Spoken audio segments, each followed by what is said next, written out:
오기 전에 저희 아내가 지금 다음 달이 산달인데 이 자궁이 수축이 잘 안 된다고 해서 지금 병원에 있는데 지금 급하게 가느라고 이제 응급실은 못 가고 저희 다니는 병원에 지금 분만실에 이제 놔두고 장인 어른과 이렇게 터치를 하고 왔습니다. 오늘 마음이 무거웠지만 오늘 찬양하면서 저는 이미 하나님께서 응답을 주셨습니다. 기도할 수 있는데 왜 염려하고, 기도할 수 있는데 뭔 걱정이냐, 항상 기뻐하고 쉬지 말고 기도하고 범사에 감사하면 그 모든 것 하나님께서 채우실 것이다. 그래서 너 태명이 평강이지 않느냐라고, 그래서 평강의 하나님께서 제 마음 가운데 이렇게 말씀해 주셨습니다. 아마 저뿐만 아니라 여기 계신 모든 분들은 삶의 이야기들, 삶의 곡절들이 다 있을 것입니다. 그런데 놀라운 것은 하나님께서 그것들을 통해서 역사하시고 그것을 바꾸셔서 선하게 인도하시는 것을 저는 저의 삶을 통해서 너무너무 경험했습니다. 왜 하필 오늘 이 시간이었을까요? 사실 제가 오늘 이 자리에 서기까지 히스토리가 굉장히 많았습니다. 그럼에도 결국엔 하나님께서 이 자리에 서게 하시고 또 이렇게 말씀을 전하게 하는 이유가 분명히 있으리라 믿습니다. 그래서 오늘 여러분과 함께 하나님 말씀, 귀한 말씀 함께 나누길 원합니다. 일단 먼저 성경을 읽겠습니다. 마태복음 7장 7절에서 12절 말씀인데요, 함께 보시겠습니다.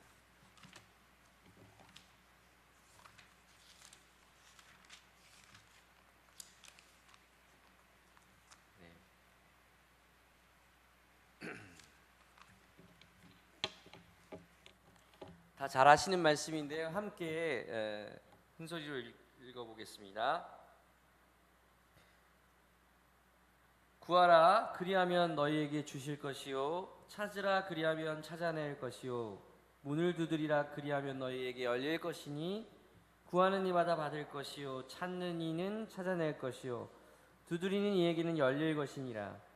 너희 중에 누가 아들이 떡을 달라 하는데 돌을 주며 생선을 달라 하는데 뱀을 줄 사람이 있겠느냐? 너희가 악한 자라도 좋은 것으로 자식에게 줄 줄 알거늘 하물며 하늘에 계신 너희 아버지께서 구하는 자에게 좋은 것으로 주시지 않겠느냐? 그러므로 무엇이든지 남에게 대접을 받고자 하는 대로 너희도 남을 대접하라. 이것이 율법이요 선지자니라. 아멘. 영상을 먼저 하나 보겠습니다.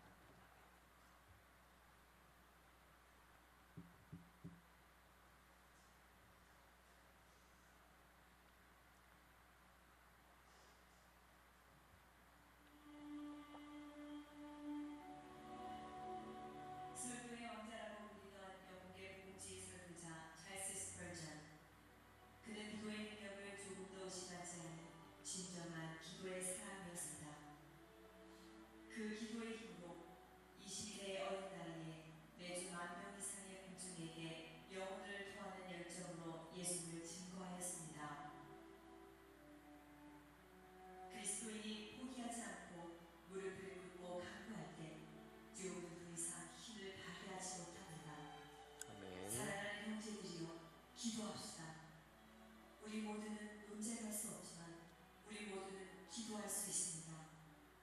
우리 모두는 지도자가 될 수 없지만 우리 모두는 기도의 사람들이 될 수 있습니다. 우리 모두는 현란한 수사를 구사할 수 없지만 우리 모두는 강력하게 기도할 수 있습니다. 얼마 지나지 않아서 여러분은 사람보다 하나님을 더 빨리 감동시키게 될 것입니다. 주는 영원한 분, 전능한 분, 무한한 분과 우리를 하나로 엮고 있기 때문에 무엇보다 먼저 의지해야 합니다. 여러분이 하나님과 함께하고 있다는 것을 확신하면 하나님이 여러분과 함께 하신다는 것을 확신하게 될 것입니다. 오늘 스펄전의 노래처럼 우리가 모든 일을 다 할 수 없지만 기도는 우리 모두가 다 할 수 있는 하나님께서 우리 모두에게 주신 선물이요 특권입니다. 주여, 오늘도 우리에게 기도할 수 있는 특권을 주셔서 감사합니다. 주여, 이 특권을 소홀히 여기지 않게 하시고 이 특권을 우리 가정과 교회, 나라를 위해 사용하게 하시옵소서. 기도하면 됩니다.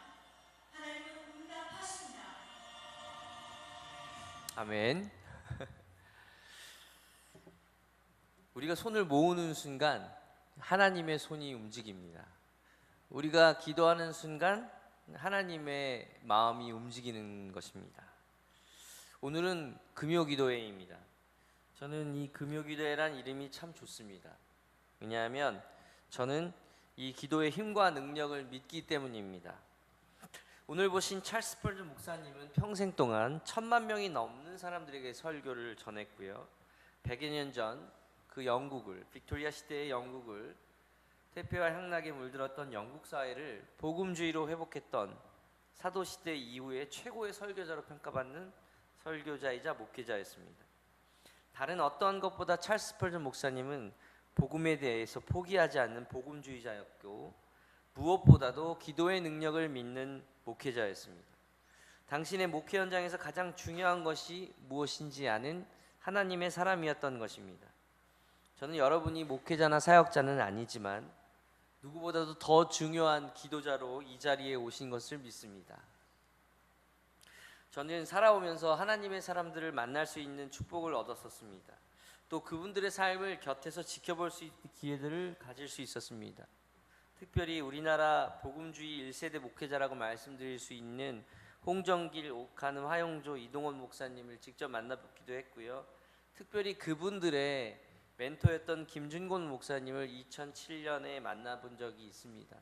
그분은 2009년에 소천하셨는데요. CCC의 창립자이기도 하시고 우리나라에서 가장 존경받는 목사님이기도 하셨습니다.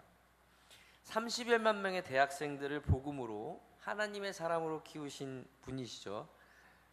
우리 담임 목사님도 많이 좋아하십니다. CCC 출신이시니까요. 제가 처음 그분을 만났을 때가 80이 넘는 노구의 사역자였습니다. 그런데 저를 처음 만난 그 자리에서 그분은 저에게 이렇게 묻으셨습니다. 목사님은 기도 제목이 무엇이지요? 그리고는 그분이 그 자리에서 수첩을 꺼내서 그냥 듣는 것이 아니고 수첩을 꺼내어 그 자리에서 적는 것을 보았습니다. 그리고는 제 손을 꼭 잡고 제가 꼭 기도하겠습니다라는 말씀을 전하셨습니다. 저는 얼마나 큰 감동을 받았는지 모릅니다. 그저 지나가는 한 사람의 목회자일 수 있었지만 그분은 그 사람의 기도 제목을 수첩에 적어서 당신이 기도했다는 것입니다. 저는 또한 한 분을 잊지 못하는데요.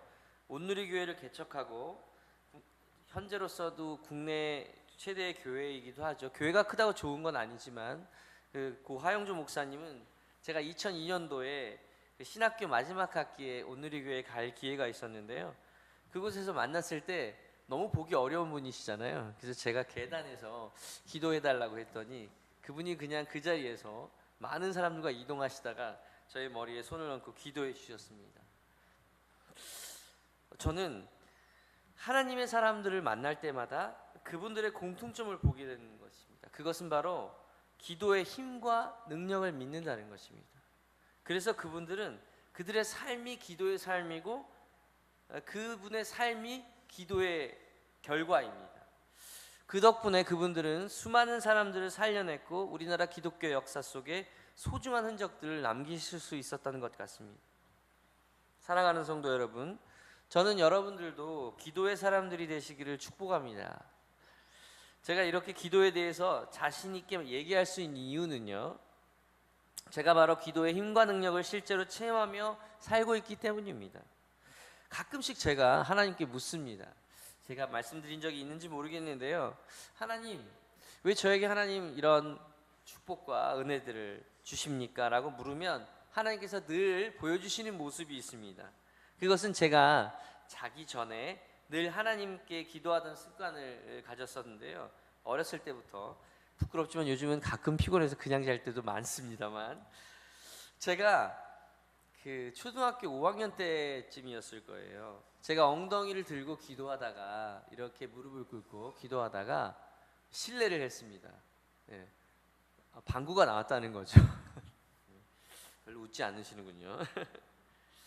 그런데 제가 그때의 모습을 제가 그래서 굉장히 하나님 앞에 너무 죄송스러워가지고 제가 하나님 앞에 회개한 적이 있거든요. 하나님, 제가 불경하게 하늘에다 대고 그랬는데 그때 하나님께서 그 모습을 보여주시면서 그때 내가 얼마나 행복했는지 아니? 그때 내가 얼마나 기뻤는 줄 아니. 그렇게 하시면서 저에게 그 모습을 보여주셨습니다. 제가 기도하던 그 모습을요. 여러분, 우리는 무릎으로 사는 사람들입니다. 하나님께 나아가는 순간 우리는 승리하는 것입니다. 내 문제로 내가 안고 있는 순간 우리는 지는 것입니다. 우리는 문제와 어려움이 생기면요, 자꾸 파묻습니다. 파묻힙니다. 그 문제가 나보다 더 크기 때문에 그 문제를 나갈 방법, 파헤칠 방법을 알 수 없습니다. 제가 최전방에 있을 때 꿩들이 철조망 앞에 있으면요, 이 뒤로 가면 되는데 앞만 보고 얼굴을 이렇게 묻고 있다가 좀 더 가까이 가면 그대로 철조망에 머리를 박는 경우를 봤습니다. 이 넓은 뒤에 넓은 공간들이 있는데요, 보지 못하니까 결국에는 좌충우돌하다가 목숨을 잃게 되는 것이죠. 여러분, 우리의 문제를 우리가 해결하려고 하면 헤어나올 수 없는 늪에서 숨막히게 됩니다. 그때는 누군가가 빼주어야 합니다. 기도는 마치 그 늪에서 나올 수 있도록 하는 구명줄과 같은 것입니다. 우리가 하나님께 기도할 때 우리는 그곳에서 나올 수 있습니다. 제가 오늘 이 설교를 준비하는 데 있어 영감을 준 일이 있습니다. 제 영감의 50% 이상은 제 딸입니다. 라헬이가 갑자기 저에게 아빠, 숨을 안 쉬고 말할 수 있어? 라고 묻는 것이에요. 지금 5살이라서 질문이 굉장히 많은데요, 숨을 안 쉬고 말할 수 있어? 그 제가 숨을 안 쉬어봤습니다. 여러분들도 한번 해보시겠습니까? 당연히 과학적으로 숨을 쉬지 않으면 성대를 울릴 수 없기 때문에 말이 나오지 않는다는 생각으로 딸에게 시범을 보여주었습니다. 여러분 한번 해보시겠어요? 코로 숨을 쉬지 않고 한번 말을 해보세요. 숨을 쉬지 않는 순간부터 말이 안 나옵니다. 그죠? 아마 숨을 쉬지 않는 상태에서 말할 수 있는 분들은 굉장히 능력자시거나 뭔가 이 기도의 구조가 다르신 것 같습니다. 놀랍죠? 호흡이 되지 않으면요, 절대로 말을 할 수 없습니다. 단 한마디도요.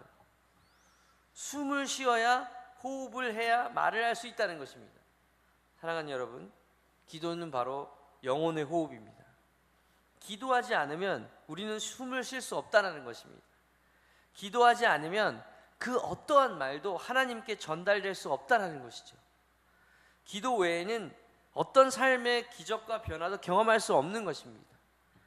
기도하는 사람이요, 기도의 힘을 알고 그 열매가 자신의 힘이 아닌 하나님의 도우심으로 이렇게 됐다고 고백할 수밖에 없게 되는 것입니다. 저희가 항상 오늘도 찬양했지요. 데살로니가전서 5장 16절에 쉬지 말고 기도하라는 것은 바로 이러한 기도의 속성을 말하는 것입니다. 기도는 호흡이라는 것입니다. 호흡처럼 기도하라는 것입니다.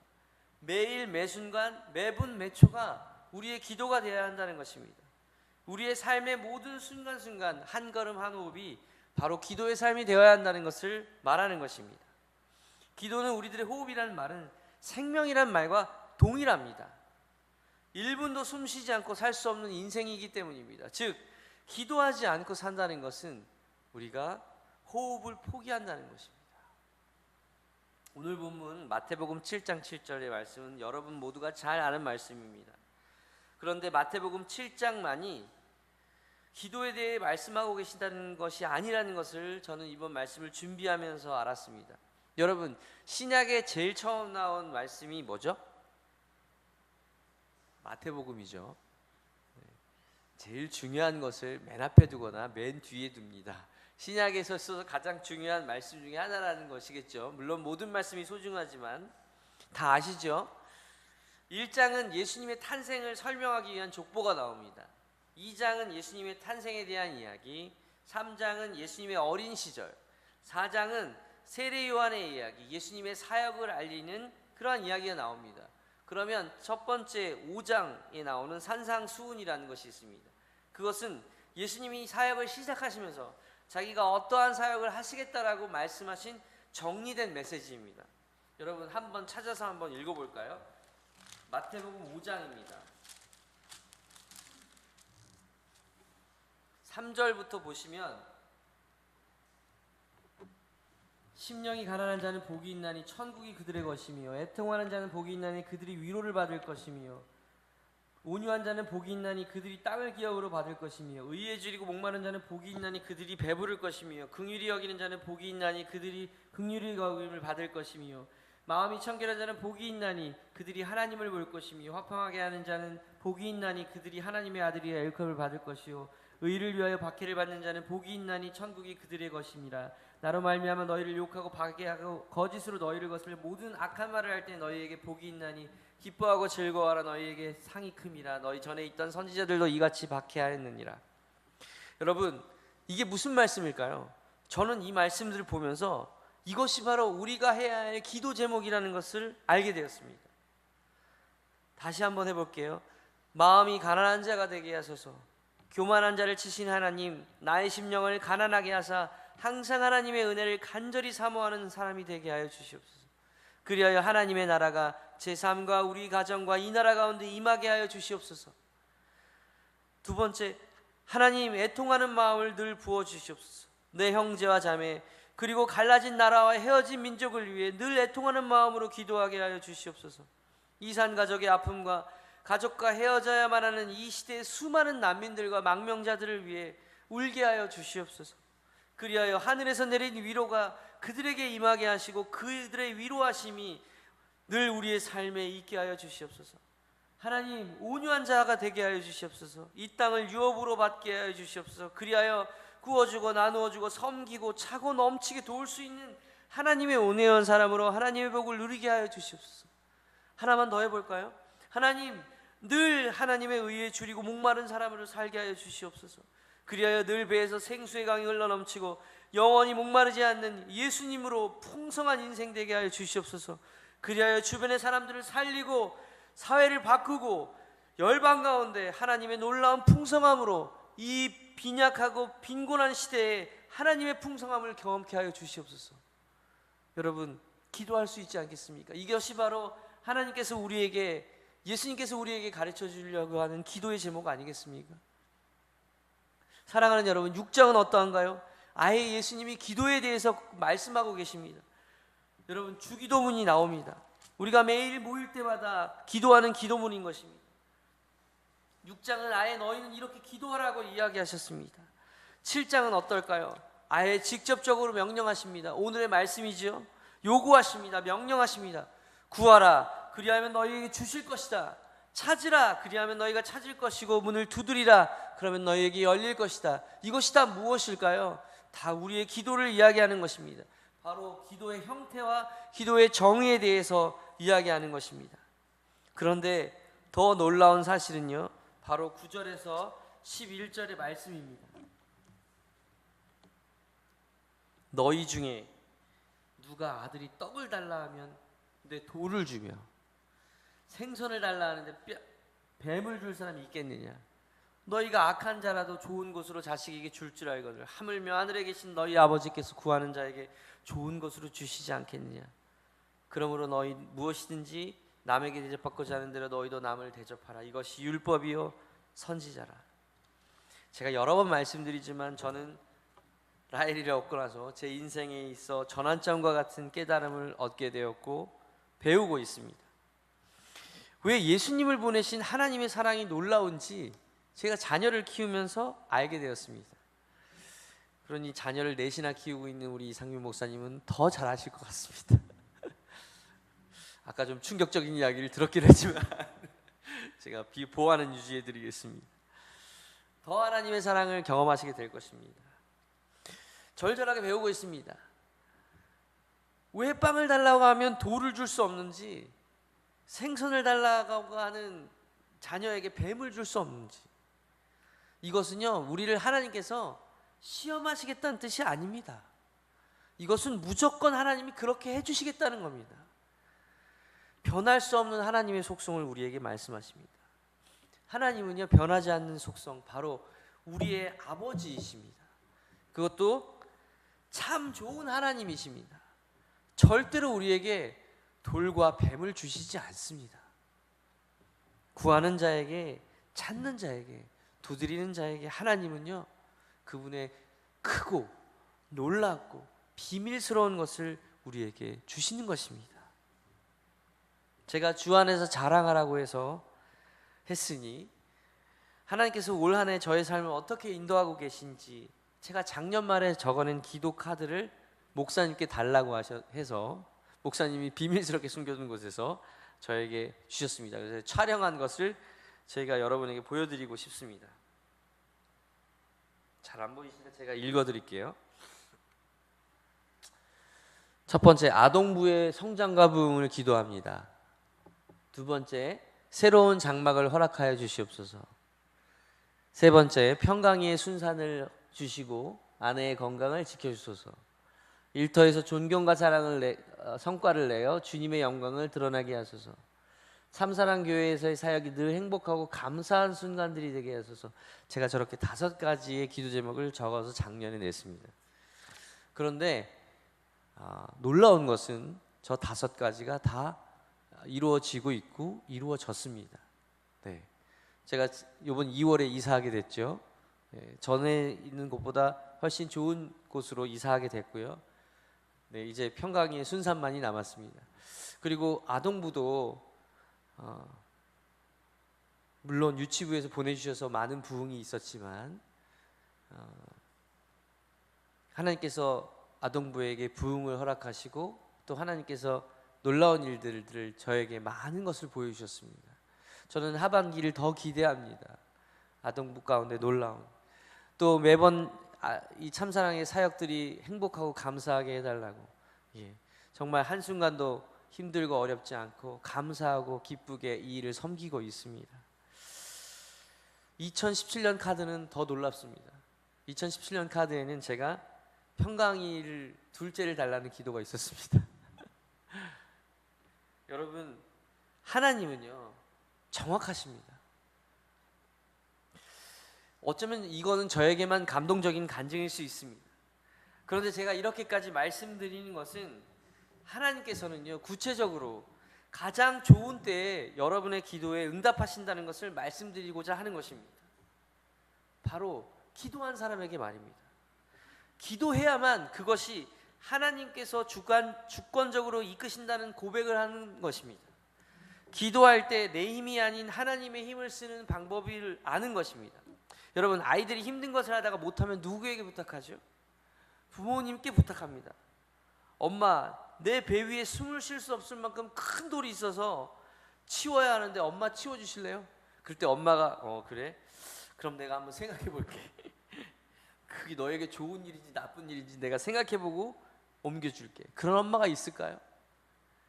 너희가 악할지라도 자녀에게 좋은 것을 줄 알거늘 하물며 하늘에 계신 너희 아버지께서 구하는 자에게 좋은 것으로 주시지 않겠느냐. 하나님의 말씀입니다. 사랑하는 여러분, 기도에 대해서는 너무나 많은 설교들이 있고 여러분들도 평생을 통해 기도해야 한다는 말씀을 들으며 살아오셨을 것입니다. 그리고 실제로 여기 계신 분들은 저보다 더 많은 기도의 응답과 능력을 체험하시면서 사시는 분들이라 믿습니다. 아멘이죠? 네, 아멘 해야 합니다. 기도는요 하면 할수록 쌓이면 쌓일수록 강력해집니다. 마치 한 방울의 물방울이 바위를 뚫듯이요 지속되고 간절한 기도는 능력의 대신 이름이 됩니다. 특별히 사랑을 담은 기도는 말입니다. 특별히 남을 위한 기도는 더. 그래서 저는 12절의 말씀을 보면서 소름이 끼쳤습니다. 왜냐하면 본문 속에서 조금은 생뚱맞습니다. 갑자기 기도의 얘기를 막 하다가 그러므로 모든 일에 내가 대접받고 싶은 만큼 남을 대접하여라 라는 말씀이 나옵니다. 이것은 바로 다른 이야기가 아니고 남을 위한 기도를 하라는 것입니다. 중보 기도를 이야기하는 것이었습니다. 영어권에서는요 이것을 골든 룰이라고 합니다. 골든 룰이라고 해서 아주 서양 사회에서는 굉장히 중요한 룰이었습니다. 저는 이 말씀을 묵상하다가 아주 중요한 인사이트를 알게 되었는데요. 제가 말씀드린 대로 이것은 기도에 대한 이야기인 것입니다. 내 기도보다 남을 위한 기도, 공동체를 위한 기도를 하라는 것입니다. 여러분, 자녀도 알고 보면 남입니다. 자녀를 위한 기도를 하라는 것입니다. 나를 위한 기도의 삶에서 타인을 생각하는 삶으로 전환하라는 것입니다. 그럴 때 너 자신도 변화하게 된다는 것이죠. 사랑하는 여러분, 잘 생각해 보십시오. 우리나라가 잘 살게 된 것이 내가 잘해서 이 나라가 잘 살게 된 것입니까? 내가 이 나라 GDP에 영향을 주어서 내가 살아오면서 수많은 돈을 벌어서 이 나라가 잘 살게 된 것입니까? 내가 아무리 잘한다고 이 나라가 부강해지지 않습니다. 결국은요, 내가 몸담고 있는 공동체, 즉 나와 남이 존재하고 있는 이 공동체가 잘 돼야 내가 잘 되라는 것을 명심해야 합니다. 여러분, 내가 행복하려면 우리 가족이 행복해야 합니다. 그렇죠? 우리가 행복하려면 이 나라가 잘 돼야 합니다. 우리 참사랑 교회가 은혜와 감격과 사랑이 넘치는 공동체가 되어야 내가 사랑이 넘치고 은혜가 넘치고 감사하게 되는 것입니다. 아멘입니까? 여러분, 제 아무리 똑똑하고 돈이 많은 사람도요, 여러분들이 시리아에서 태어났고요, 여러분이 수단에서 태어났고 지금 제주도에서 계속 이슈가 되고 있는 예멘이라는 곳에서 살고 있는 개인은 결국엔 비참한 삶을 살 수밖에 없게 되는 것입니다. 여러분, 남을 대접하는 인생은 결국 나를 대접하는 인생이 됩니다. 남을 위한 기도는 나를 위한 기도로 돌아옵니다. 나를 살리고 우리 공동체를 살리는 길은 나보다 남을 위한 기도, 공동체를 위한 기도를 통해 기도의 선순환을 만드는 것입니다. 여러분, 혼자 기도하지 마십시오. 그래서 함께 기도해야 합니다. 여러분, 여러분이 있는 가족 공동체 함께 기도하십시오. 그러면 알게 됩니다. 여러분이 몸담고 있는 조직, 공동체를 기도하는 곳으로 만드십시오. 반드시 놀라운 일을 경험하게 될 것입니다. 이제 말씀을 마무리하려 합니다. 기도는 놀라운 능력의 다른 이름입니다. 기도는 우리의 호흡이며 생명줄입니다. 기도는 나만을 위한 것이 아니라 결국 모든 사람을 살리는 키가 될 것입니다. 기도는 사람의 힘이 아니라 하나님의 손을 움직이는 방법인 것입니다. 기도는 해보면 알게 됩니다. 반드시 이루어집니다. 시기의 차이가 있을 뿐 반드시 이루어집니다. 아멘입니까? 여러분 때에 이루어지지 않으면 어떻습니까? 여러분 자녀 때에 이루어지는 것이 더 복되지 않습니까? 여러분이 잘 되는 것보다 여러분의 자녀가 잘 되는 것이 더 행복한 것이 아닙니까? 기도는 지금 당장 해야 합니다. 왜냐하면 기도는 쌓이는 것이기 때문입니다. 내가 조금이라도 더 기도하면 좀 더 하나님의 마음 가운데 들어갈 수 있습니다. 기도는 현재를 통해 미래를 만들어가는 소중한 유일한 기적의 통로인 것입니다. 이 시간 이 기도의 힘을 믿고 함께 기도하시겠습니다. 첫 번째, 이 나라와 민족을 위해서 기도했으면 좋겠습니다. 특별히 6월 한 달 동안 우리나라의 중요하고